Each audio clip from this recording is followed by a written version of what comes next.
I'm a fiscal conservative, and so I like the general message, but some of the things you said, I got to get clarification on.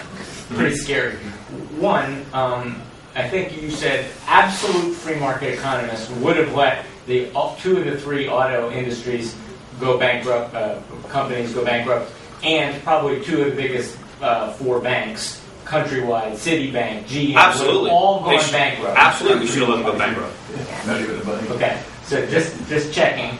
How the hell are you going to get elected with a message? Well, first of all, I'll tell you, I predicted that GM would go bankrupt. When GM stock was still at $60 a share, you can look at quotes back in November. I predicted that they would go bankrupt. I said exactly why GM was going bankrupt. The same thing as I said with Fannie Mae. I knew these companies would go bankrupt. But if we had let them fail, see, and if the government had let Chrysler fail in 1979, the auto industry would be in much better shape.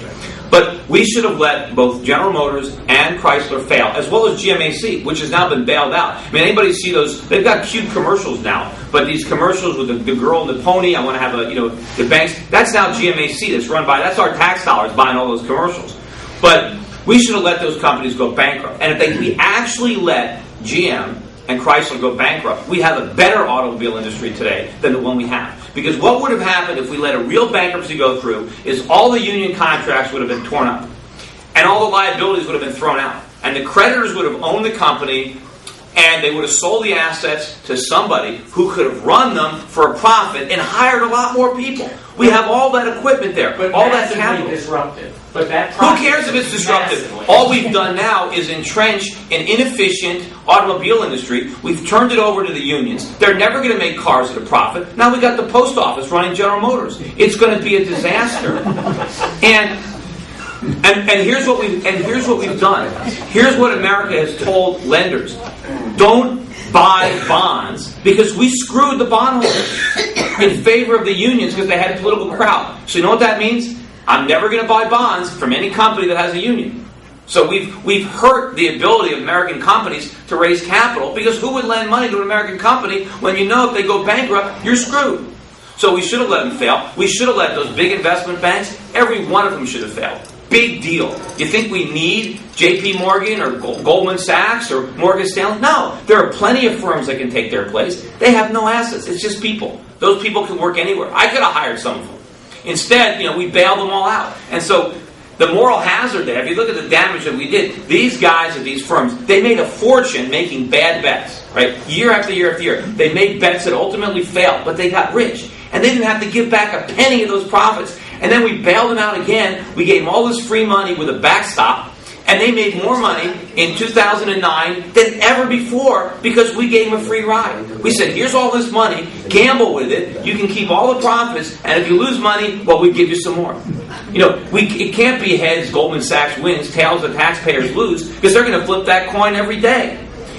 We can't do that. We have to understand that, if we had let more firms fail, okay, the immediate effect might have been more pain. But so what? Get it over with. It's like ripping off a Band-Aid. I don't want to peel it off slowly. Just rip it off. And we've got to let the markets function. A lot of people don't understand this, but we had a very severe economic downturn in 1920. Right? During the Federal Reserve was created in 1913, and when we fought the First World War, politicians financed it by printing money. In fact, the Federal Reserve, when it was initially established, they weren't even allowed to buy government bonds. They couldn't even buy treasuries. They had to amend the Federal Reserve Act to let the Federal Reserve buy treasuries so they could monetize the cost of the First World War. So we expanded the money supply too much. And then when the war ended and the Federal Reserve raised interest rates and contracted, we had a big decline. That was worse than 1929. The stock market dropped worse. The economy contracted worse.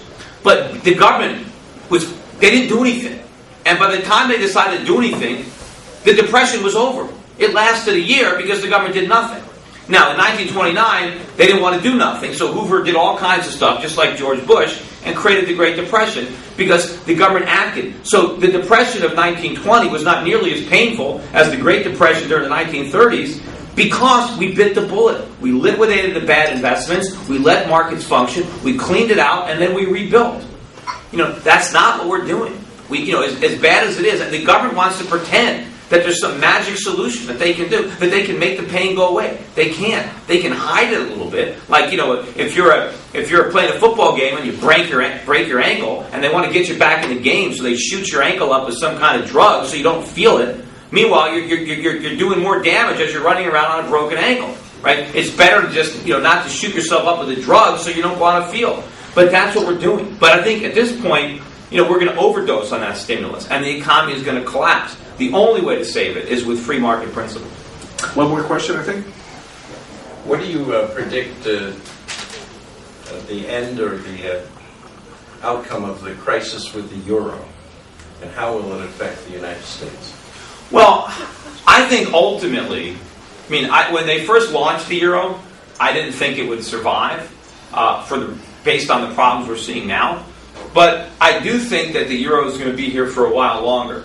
I don't think this Greek problem is going to be what takes it down. My gut is that they're not going to bail out Greece, which is exactly what they need to do. And either Greece is going to make some substantial cuts in government spending, despite the fact that they're storming the parliament with a pitchfork, but that they're going to do the right thing to stay in the euro, or they'll leave.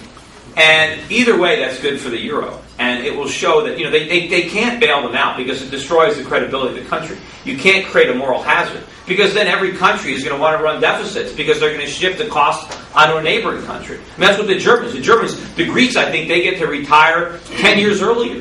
Why do the Germans want to be taxed to pay for the retirement benefits of the Greeks that are far more generous than their own? They're not going to do it. But I think right now the world's attention is being focused on credit problems of other countries, whether it's Greece, the UK, eventually, and not eventually years from now, but maybe months from now, they're going to turn their attention to the United States because we are in worse shape than anybody as far as how much we owe. And, we're unique in that our economy, we are completely dependent on the rest of the world. See, other countries that have big deficits also have domestic savings. We don't. We're borrowing all of our money from abroad. And more importantly, we're borrowing it from foreign governments because individuals don't want to lend us money. So it's being loaned to us against their will by governments who take the money from gunpoint. But how long is the Chinese government or the Japanese government going to keep lending our government money? Especially when we can't pay it back. We're going deeper and deeper into debt. And people are focusing on sovereign credit risk. Now, some people think, well, we don't have to worry because the U.S. government can't default because they have a printing press. That's what I'm worried about, the printing press. I'd rather have them default than print. That's worse. And not only do we have a problem with the federal government, we got 50 Greases in all the various states. Because remember, during the bubble years, when all the tax revenues were flooding into the state treasuries from first the capital gains in the stock market, and then all the real estate transactions. Remember when people were building houses, they had to pay permits, right? And they had capital gains, they paid taxes, they remodeled. The states were rolling in the money. And so they kept increasing their benefits to their workers, they kept promising more to getting votes. We have to dismantle that. We have made all these promises, and we're going to have all these states going bankrupt. Is the federal government going to bail out all these states with the printing press as well? We have got serious, serious problems. I think that what's happening in countries like Greece is going to remind people how risky it is to own U.S. government debt, and we're the ones that are going to have to suffer. Ultimately, I think the problems in Europe are not nearly as severe as the problems in the United States. They have problems, but they're not as big as the problems here. And we have to do something about our fiscal house right now. Because if we wait a few more years, it's too late. Peter, we've had plenty of people running for office come through these doors, and I can honestly say, agree with you or disagree with you. I've yet to see one with more passion in their beliefs. Thank you so much.